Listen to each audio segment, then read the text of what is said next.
뭐 저 미안한 사과 이야기를 먼저 할게요. 갑자기 수업 시간을 갖다가 1시간 당겨서 이렇게 미리 수업을 갖다가 하게 돼서 정말 미안해요. 뭐 배경 설명을 조금 하자면은 이제 그 사업을 하다 보면은 제일 무서운 사람이 돈을 주는 사람이 제일 무서워요. 그런데 이제 그 돈 중에서 특히 국가에서 주는 그 국책 과제라는 게 있어요. 그래서 이제 국책 과제를 갖다가 진행하다 보면은 이게 그쪽 과제처에서 날짜를 다 정해서 갑자기 통보를 해요. 언제까지 들어와서 발표를 해라. 최종 발표를 해라. 이렇게 통보를 갖다 하는데 그게 오늘 오후 3시에 저희 잠실 끄트머리에 있는 평가장에서 평가를 갖다 하라고 갑자기 지난주에 연락이 와서 지금 이제 급하게 이렇게 1시간 좀 일찍 해서 그래도 이 내용을 충분히 전달하는 게 필요할 것 같아서 최대한 오늘 내용을 갖다 최대한 내가 전달을 갖다 하고 그 다음에 우리가 이제 평소에는 개인 발표하고 팀 발표를 했었는데 먼저 하고 그 다음에 강의 진도를 나갔었는데 오늘은 진도를 먼저 나가고 그리고 여러분 그 강의 개인 발표하고 팀 발표하는 거는 우리 조교 선생님들이 같이 진행을 해주시고 저는 열심히 잠실에 가서 그 이야기를 갖다 하고 올라오고 그리고 또 와야 돼요. 또 와서 저녁 때 또 대학원 수업이 있어서 대학원 수업을 갖다 또 하러 갔다 왕복 달리기를 지금 할 것 같아요. 그래도 뭐 사담이니까 그리고 또 여기 있는 사람들 지금 점심시간도 지금 제끼고 듣는 거에서 혹시 배고프거나 이런 사람들 뭐든지 꺼내서 드세요. 네. 먹는 거 전혀 괜찮아요. 전혀 맛있는 거 많이 들어도 돼요. 못 사줘서 미안해요. 시간이 없어서 못 사주는 거예요.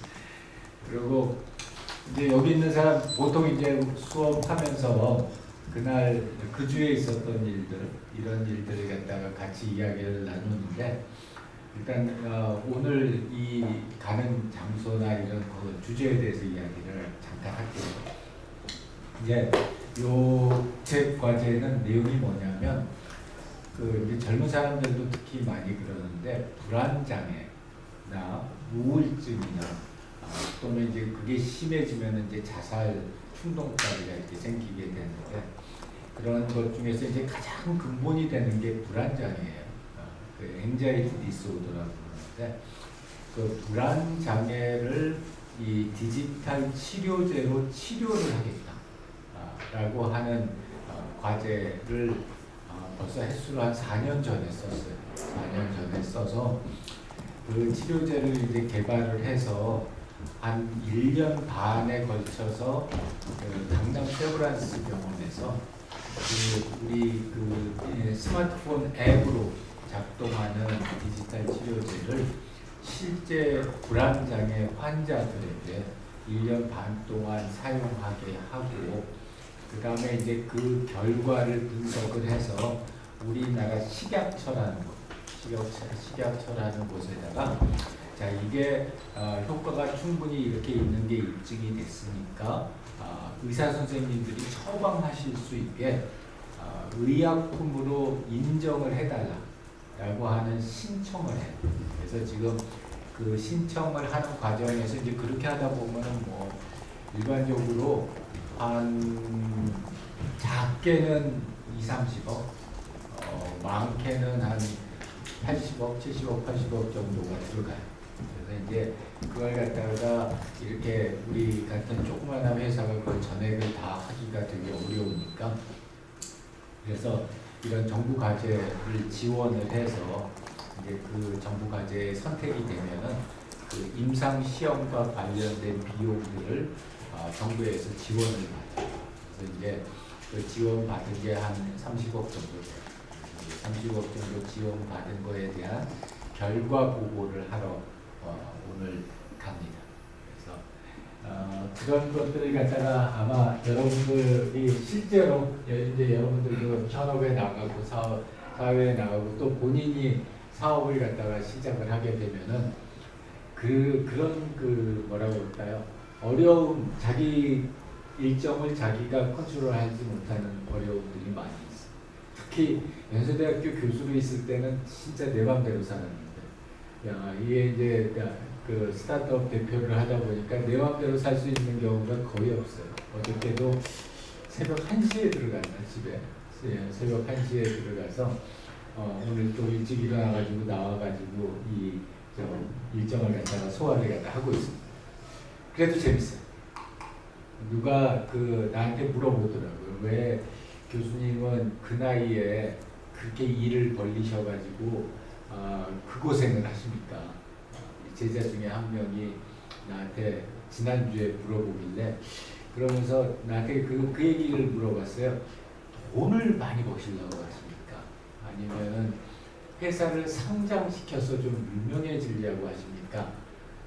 어떤 기본적인 모티베이션을 가지고 그렇게 생고생을 하시냐고 물어봐서 나도 곰곰이 생각을 해봤어요. 내가 이 나이에 뭐하러 이렇게 고생을 하면서 이거를 할까?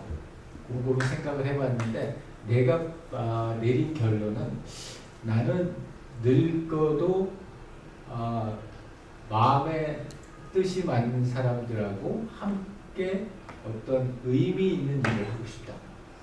그러니까 65세 정년 퇴임하고 나서 교수 퇴임하고 나서 물론 여행 다니고 뭐 전원생활하고 이런 것도 굉장히 좋은 초이스이긴 하겠지만 65세 이후에도 지금 하는 것처럼 좋은 사람들하고 함께 의미 있는 사회적으로, 금전적으로, 경제적으로 의미 있는 그런 일을 같이 하고 싶다. 라는 것이 아마 제일 큰 모티베이션인 것 같아요. 그러다 보면은 돈도 벌릴 수도 있겠고, 그러다 보면은 유명해질 수도 있겠지만, 돈이나 유명세가 최종 고울은 아닌 것 같아요. 그래서 이런 걸 하다 보면은 그런 어떤 챌린지를 받을 때가 많아요. 대학 교수한테 그렇게 안 물어보거든요.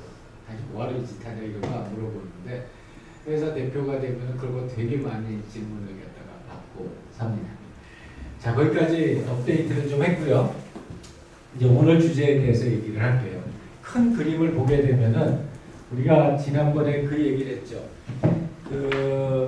전체적으로 최적의 경험이라고 하는 거를 우리가 굉장히 중요한 요소라고 생각을 하는데 이 경험이라고 하는 요소를 좋은 경험을 하게 해줘.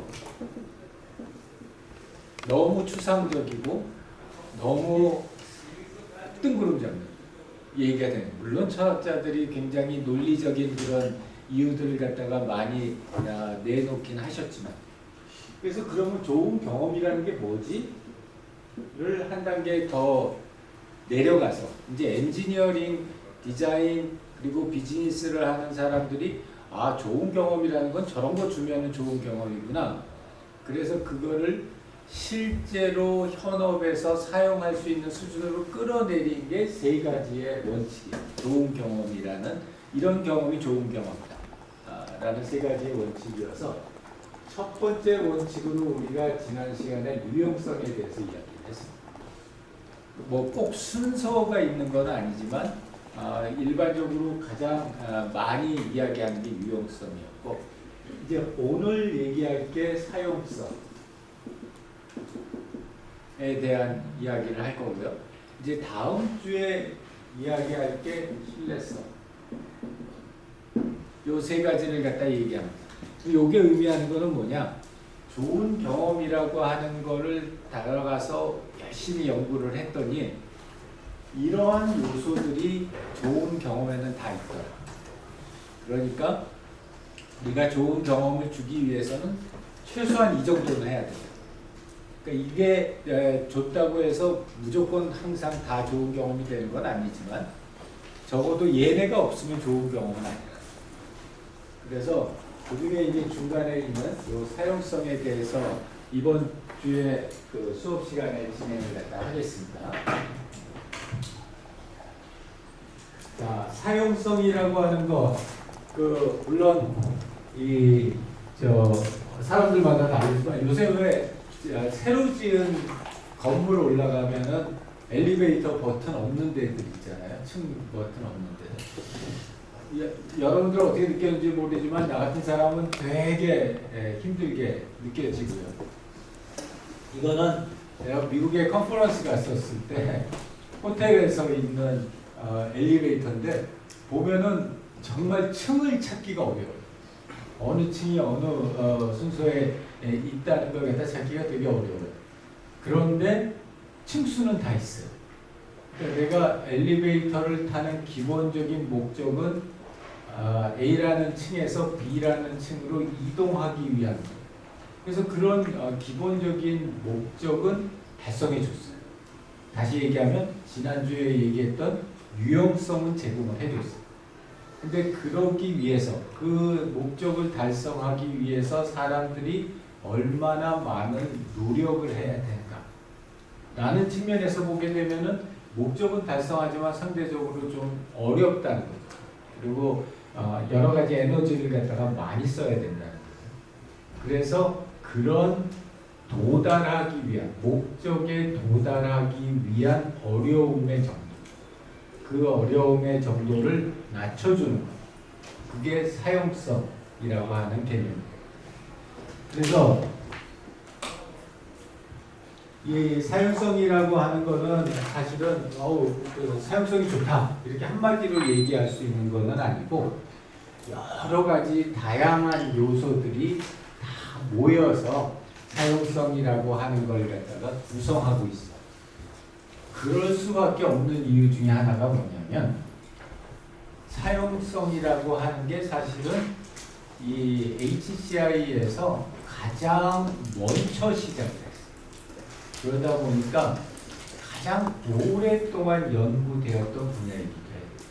그리고 그렇기 때문에 많은 내용들이 축적이 돼 있어요.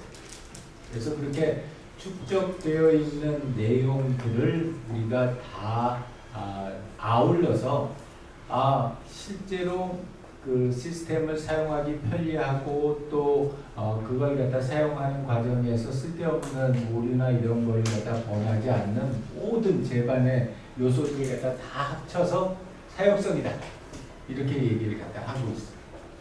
그래서 혹자들 중에는 이제 HCI 이제 요새 이제 UX 전문가 또는 상품 기획 전문가, 고객 경험 전문가, 삼성전자는 CRX라고 그러죠. CX 조직이라고 하죠. 커스터머 익스피리언스.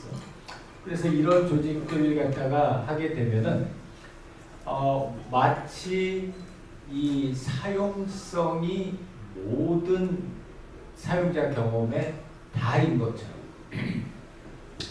그렇게 간주하기도 해요. 왜냐하면 이게 상당히 엔지니어링 틱해요.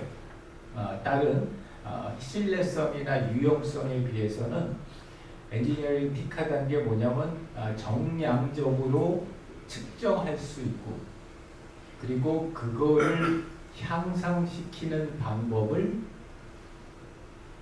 엔지니어링적, 공학적으로 찾아낼 수가 있어요. 그러다 보니까 주로 이제 공대에서들 많이들 하세요. 어느 분야에서 많이 하냐면 특히 이제 산업공학과 또는 인간공학과 이런 쪽에서 그런 쪽에서 주로 이 부분들을 갖다 많이 하세요. 그런데 이제 우리가 사용 경험이라고 하는 유저 익스피리언스라고 하는 개념이 나온 지가 이제 한 10년 조금 넘었는데 그 유저 익스피리언스라고 하는 개념이 나오고 나서부터는 사용성이 중요한 속성이기는 하지만 그게 다는 아니다. 그래서 그것만 가지고서는 최적의 경험을 제공한다는 것은 굉장히 어려운 일이다 라고 이야기를 합니다. 그래서 그 사용성이라고 하는 걸 갖다가 조금 더 큰 개념으로 이제 보기 시작을 했어요. 그래서 여기 보게 되면은 결국 사용성이라는 건 시스템을 어떻게 만들었느냐에 의해서만 결정되는 건 아니에요. 이 사용성이라는 걸 결정하는 요소들은 여러 가지 요소들이 있는데 그 중에서 특히 사용자의 특성, 그러니까 이 시스템을 사용할 사용자의 특성이 어떻게 되느냐, 그리고 그거를 사용하는 환경적인 특징은 어떠한 것들인가, 그리고 나서 거기에 이제 얹혀지는 시스템이 어떤 특징을 가지고 있느냐 하는 이 세 가지를 종합적으로 봐서 진행을 해야지 우리가 이 실제 사용성을 높일 수 있다라고 이야기를 합니다. 그래서 보통들 이제 사용성 공학, 유저빌리티 엔지니어링 또는 유저빌리티 엔지니어라고 하는 사람들은 이런 여러 가지 측정 방법들을 사전에 알고 있는 사람들. 그래서 이러한 방법들을 갖다 알고서 그걸 자기 나름대로 소화해서 예를 들어서 어떤 예를 들어서 삼성전자에서 갤럭시 28을 만든다. 그러면은 그 갤럭시 28을 사용하는 사람들이 얼마나 쉽고 편리하게 만들 수 있는지를 평가하는 툴들을 만든다. 그래서 이제 삼성전자 같은 경우에 디자인 거버넌스라고 해서 그 특정 기준을 만족시키지 못하면 상품이 출시가 안 돼요. LG전자도 마찬가지고. 그래서 그 실제로 사용성의 속성이라고 하는 것이 이런 대상 사용자들과 그 사용자들이 사용하는 환경 그 안에서 돌아가는 시스템 이 세 가지를 갖다 종합적으로 보고 판단을 해야 된다라는 거죠. 자, 그래서 이 사용성의 속성이라는 거는 이렇게 보는 것처럼 되게 속성이 많아요. 보기에도 그냥 되게 복잡하죠. 그러니까 이렇게 속성이 많은 이유는 뭐냐면 이렇게 사람들이 굉장히 쉽고 즐겁게 사용하기 위해서는 시스템이 어떤 기준을 만족시켜야 하는지 그런 거에 대해서 지금까지 쭉 설명을 해놓은 거예요. 그러니까 많을 수밖에 없죠. 그래서 그 각각에 대해서 우리가 이제 알아볼 텐데 이 각각에 대해서 알아볼 때 크게 두 가지로 나누죠. 이쪽에 있는 음영 처리되어 있는 쪽 이걸 갖다 필수적인 속성이라고 하고 그 다음에 이쪽에 있는 속성들은 있으면 좋은 것 또는 부수적인 속성이라고. 무슨 의미냐 하면 이쪽은 어떤 시스템을 만들까?